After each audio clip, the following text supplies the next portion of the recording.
Hello hi friends, ನಾನೊಂದು ಇವತ್ತು ಹೊಸ ವಿಡಿಯೋ ಮಾಡ್ತಾ ಇದ್ದೀನಿ. ಇವರೇ ನೋಡಿ ನನ್ನ ಟ್ವಿನ್ಸ್ ಮಕ್ಕಳು ಯಾವ ರೀತಿ ಮಾತಾಡ್ಕೋತಾ ಇದ್ದಾರೆ ನೋಡಿ.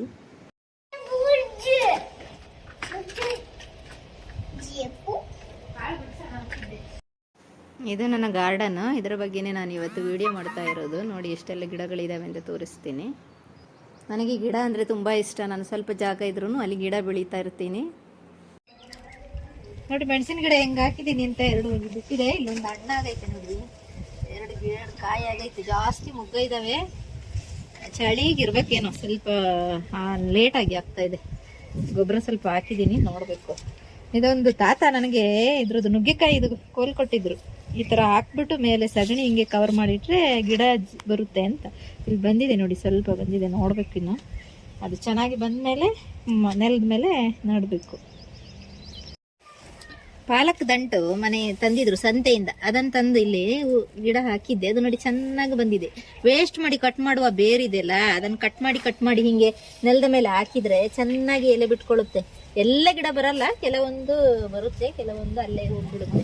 ಅಂತೂ ಅರ್ಜೆಂಟಿಗೆ ಬೇಕಾಗುತ್ತೆ. ಈಗ ಪಾಲಕ್ ಪನ್ನೀರು ಅಥವಾ ಏನಾದ್ರು ಪಾಲಕ್ ಚಿಕನು ಆ ಥರದ್ದು ಏನಾದ್ರು ಕಲರಿಗೆ ಪಾಲಕ್ ಚಕ್ಕುಳಿ ಆ ಥರ ಮಾಡೋಕ್ಕೆಲ್ಲ ಈ ಎಲೆಗಳು ಸಾಕಾಗುತ್ತೆ. ಮತ್ತೆ ಸಾಂಬಾರು ಪಲ್ಯ ಮಾಡೋಕ್ಕೆಲ್ಲ ಜಾಸ್ತಿ ಬೇಕಾಗುತ್ತಲ್ಲ. ಒಟ್ಟಿನಲ್ಲಿ ತಂದಾಗ ಸ್ವಲ್ಪ ಕಡಿಮೆ ಇದ್ರೆ ಇದನ್ನು ಸಹ ಆ್ಯಡ್ ಮಾಡ್ಕೊಂಡು ಮಾಡ್ಬೋದು. ಇದು ನಾನು ಗಿಡಗಳಿಗೆ ಗೊಬ್ಬರ ಆಗೋಕ್ಕೋಸ್ಕರ ಕಾಂಪೋಸ್ಟ್ ಎಲ್ಲ ಹಾಕಿಟ್ಟಿದ್ದೀನಿ. ನೆಕ್ಸ್ಟ್ ಇದರ ಡಿಟೇಲ್ ಆಗಿ ಇನ್ನೊಂದು ವಿಡಿಯೋದಲ್ಲಿ ಹಾಕ್ತೀನಿ ಯಾವ ಥರ ಎಲ್ಲ ಮಾಡೋದು ಅಂತ. ಈ ಥರ ಮಾಡಿದರೆ ಮನೆಯಲ್ಲೇ ರೆಡಿ ಆಗಿಬಿಡುತ್ತೆ ಗಿಡಗಳಿಗೆ ಹಾಕಕ್ಕೆ ಬೇಕಾಗಿದ್ದಂಥ ಗೊಬ್ಬರ. ಇಲ್ಲೆಲ್ಲ ಸ್ವಲ್ಪ ಈಗ ಗಿಡ ಹಾಕೊಂಡಿದ್ದೀನಿ ನೋಡಿ, ಪೂಜೆಗೆಲ್ಲ ಬೇಕಾದಾಗ ಸಾಕಾಗುತ್ತೆ. ಇಲ್ಲಿ ಸೇವಂತಿಗೆ ಸ್ವಲ್ಪ ಇದು ಅಲ್ಲಿದೆ, ಇದೆಲ್ಲ ಗಿಡಗಳೆಲ್ಲ ಹಾಕೊಂಡಿದ್ದೀನಿ. ಅದರಲ್ಲಿ ಜಾಸ್ತಿ ಇತ್ತು, ಅದೆಲ್ಲ ಆಗಿ ಮುಗಿದೋಯ್ತು. ಇನ್ನು ವಾಪಸ್ ಬರುತ್ತೆ. ಅದರಲ್ಲಿ ಕಟ್ ಮಾಡಿಬಿಟ್ರೆ ಬುಡದಿಂದ ಬೇರೆ ನೋಡಿ ಎಷ್ಟೊಂದು ಬೀನ್ಸ್ ಬಿಟ್ಟಿದೆ ಇದರಲ್ಲಿ ಅಂತ. ನಾನು ಒಂದ್ಸಾರಿ ಎಲ್ಲ ಕಟ್ ಮಾಡಿದೆ, ಪಲ್ಯ ಮಾಡೋದಷ್ಟು ಸಿಕ್ಕಿತ್ತು ನೋಡಿ ಎಷ್ಟೊಂದು ಆಗಿದ್ದಾವೆ ಅಂತ. ಫುಲ್ಲಿದ್ದಾವೆ, ಅಲ್ಲಿವರೆಗೆಲ್ಲ ಆಗಿದ್ದಾವೆ. ಬೇಗನೆ ಆಗುತ್ತೆ, ಒಂದು 30 ದಿವಸದ ಒಳಗಡೆ ಬೀನ್ಸ್ ರೆಡಿ ಆಗುತ್ತೆ. ಚಿಕ್ಕ ಗಿಡ ಇದ್ದಿದ್ದು ಒಂದು 30 ದಿವಸ ಬೇಕು ಬೇಗನೆ, ಅಂದರೆ ಒಂದೇ ಸರಿ ಆಗೋದು. ಆಮೇಲೆ ಅದು ಇದಾಗುತ್ತೆ. ಅದರಲ್ಲಿ ಚೆನ್ನಾಗಿರುವ ಬೀಜಗಳನ್ನು ಎತ್ತಿಟ್ಕೊಂಡ್ರೆ ಮತ್ತೆ ಪುನಃ ಮಾಡ್ಬೋದು. ಅದನ್ನು ಬೇಗನೆ ಬೆಳೆದು ದೊಡ್ಡದಾಗ್ಬಿಡುತ್ತೆ. ಅಂದರೆ ಜಾಸ್ತಿ ಟೇಸ್ಟ್ ಆಗಿರುತ್ತೆ ಬೀನ್ಸ್ ಮನೆಯಲ್ಲೇ ಮಾಡ್ಕೊಂಡ್ರೆ ಅಂತ. ಚೆನ್ನಾಗಾಗಿದೆ ಇದು. ದೊಡ್ಡ ದೊಡ್ಡ ಕಾಯಿಗಳು ಬಿಡ್ತವೆ. ಸ್ವಲ್ಪ ಇಷ್ಟದಾಗದಾಗ ಕೊಯ್ಬೇಕು, ಡಿಲೇ ಆಗದೆ. ನೋಡಿ ಇಲ್ಲಿ ಹಾಕಿದ್ದೀನಿ, ಆದರೆ ಅದು ಇಲ್ಲಿ ಸ್ವಲ್ಪ ಹತ್ರದಲ್ಲಿ ಬಿಲ್ಡಿಂಗ್ ಮಾಡ್ತಾ ಇದ್ದಾರೆ. ಸಿಮೆಂಟ್ ಹುಡಿ ಬಂದ್ಬಿಟ್ಟು ಬಿದ್ದ ಹಾಗಾಗಿದೆ. ಬಟ್ ಚೆನ್ನಾಗಿ ತೊಳ್ಕೊಂಡ್ರೆ ಚೆನ್ನಾಗಿದೆ. ಅಂದರೆ ಬೇರೆ ಗಿಡನ ಅದರ ತುದಿನ ಕಟ್ ಮಾಡಿ ಇಷ್ಟು ಚಿಕ್ಕ ಕಟ್ ಮಾಡಿಬಿಟ್ಟು ಹೊಸದಾಗಿ ನಟ್ರೆ ಇನ್ನೂ ಚೆನ್ನಾಗಿ ಬಂದ್ಬಿಡುತ್ತೆ. ಗೊಬ್ಬರ ಹಾಕಬೇಕು, ಮಳೆ ಕಡಿಮೆ ಐತಲ್ಲ ಅದಕ್ಕೆ ಈ ಥರ ಆಗಿದೆ. ಪಪ್ಪಾಯ ಗಿಡ ನೋಡಿ ಎಷ್ಟು ಚೆನ್ನಾಗಿದೆ. ಕಷಿ ಪಪ್ಪಾಯ ಅಂದರೆ ರೆಡ್ ಕಲರ್ ಇರುತ್ತಲ್ಲ, ಅದು ಚೆನ್ನಾಗಿದೆ. ನಾವು ತಿಂದಿದ್ದ ಬೀಜನ ಗಿಡ ಮಾಡಿಬಿಟ್ಟು ಹಾಕಿರೋದು. ಇಷ್ಟು ಹೈಟಿಗೆ ಬಂದಿದೆ. ತುಂಬ ಗಿಡಗಳಿದ್ದಾವೆ ಅದರ ಜೊತೆದು, ಬಟ್ ಇದು ಸಿಂಗಲ್ ಆಗಿದ್ದಕ್ಕೆ ಇಷ್ಟು ಹೈಟಿಗೆ ಚೆನ್ನಾಗಿ ಬಂದಿದೆ. ನೋಡ್ಬೇಕು ಯಾವಾಗ ಪಪ್ಪಾಯ ಬಿಡುತ್ತೆ ಅಂತ. ಇದು ಅವರೆಕಾಳು, ಇದು ಶಿಗಡಿಕಾಯಿ ನೋಡಿ. ಇದು ಇಲ್ಲಿ ಬೆಂಗಳೂರಲ್ಲೆಲ್ಲ ಇದು ಜಾಸ್ತಿ ಇರುತ್ತೆ. ನಮ್ಮ ಕಡೆ ಎಲ್ಲ ಕಡಿಮೆ, ಮಂಗಳೂರು ಸೈಡು. ಇಲ್ಲಿ ಇದು ಜಾಸ್ತಿ ಇರುತ್ತೆ. ಅವರೆಕಾಳಲ್ಲ ಇದು ಅವರೆಕಾಳು ನೋಡಿ. ಇದು ಇಷ್ಟಿಷ್ಟು ಚಿಕ್ಕದು ಬರೋದು ಅವರೆಕಾಳು.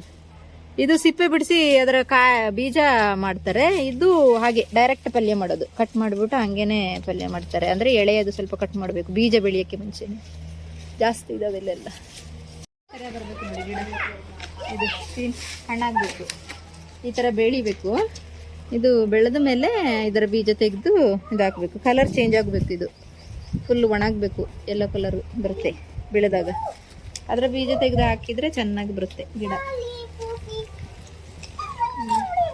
ಅಲ್ಲಿ ಹರಿವೆ ಸೊಪ್ಪು, ರೆಡ್ ಹರಿವೆ ಸೊಪ್ಪು ಸ್ವಲ್ಪ ಹಾಕಿದ್ದೀನಿ, ಕೊತ್ತಂಬರಿ ಬೀಜ ಸ್ವಲ್ಪ ಹಾಕಿದ್ದೀನಿ, ಬರ್ತಾ ಇದೆ. ಕುಂಬಳಕಾಯಿ ಐತೆ ಅಲ್ಲಿ ನೀನೆ. ನನ್ನ ಮಕ್ಕಳಿಗೇನು ನನ್ನ ತೋಟದ ಬಗ್ಗೆ ಎಲ್ಲ ಗೊತ್ತಿದೆ. ಅವರು ಡೈಲಿ ಬಂದು ನನಗೆ ಹೆಲ್ಪ್ ಮಾಡ್ತಾರೆ. ಮಣ್ಣು ಹಾಕೋದು, ತೆಗೆಯೋದು, ಗೊಬ್ಬರ ಹಾಕೋದು. ನಾನು ತೋರಿಸು ಇಲ್ಲಿ ನೋಡಿ, ಇವನು ತಗೊಂಡು ಇದರಲ್ಲೆಲ್ಲ ರೆಡಿ ಮಾಡ್ತಾನೆ ನೋಡಿ. ಈ ಥರ ಎಲ್ಲ ಮಾಡ್ತಾರೆ. ನಾನು ಅವ್ರಿಗೇನು ಅಭ್ಯಾಸ ಆಗಲಿ, ಮಣ್ಣಲ್ಲೆಲ್ಲ ಅದು ಗೊತ್ತಾಗಲಿ ಅಂತ ಬಿಟ್ಬಿಡ್ತೀನಿ. ಕುಂಬಳಕಾಯಿ ಗಿಡದಲ್ಲಿ ನೋಡಿ ಎಷ್ಟೊಂದು ಕುಂಬಳಕಾಯಿ ಆಗಿತ್ತು. ಇದು ಲಾಸ್ಟ್ ಒಂದು ಕುಂಬಳಕಾಯಿ ಇದೆ. ಇವಾಗ ಮತ್ತೆ ಪುನಃ ಬರ್ತಾ ಇದೆ ಗಿಡ. ನೋಡ್ಬೇಕು ಅದರಲ್ಲಿ ಆಗುತ್ತಾ. ಮಳೆ ಕಡಿಮೆ ಆಯ್ತಲ್ಲ, ಎಲ್ಲ ಒಣಗೋಯ್ತು ಗಿಡ. ಇದರಲ್ಲಿ ಒಂದು 10 ಕುಂಬಳಕಾಯಿ ಆಗಿ ಆಗಷ್ಟು ಆಯಿತು. ಇಲ್ಲಿಗೆ ಈ ವಿಡಿಯೋನ ಎಂಡ್ ಮಾಡ್ತಾ ಇದ್ದೀನಿ. Thank you.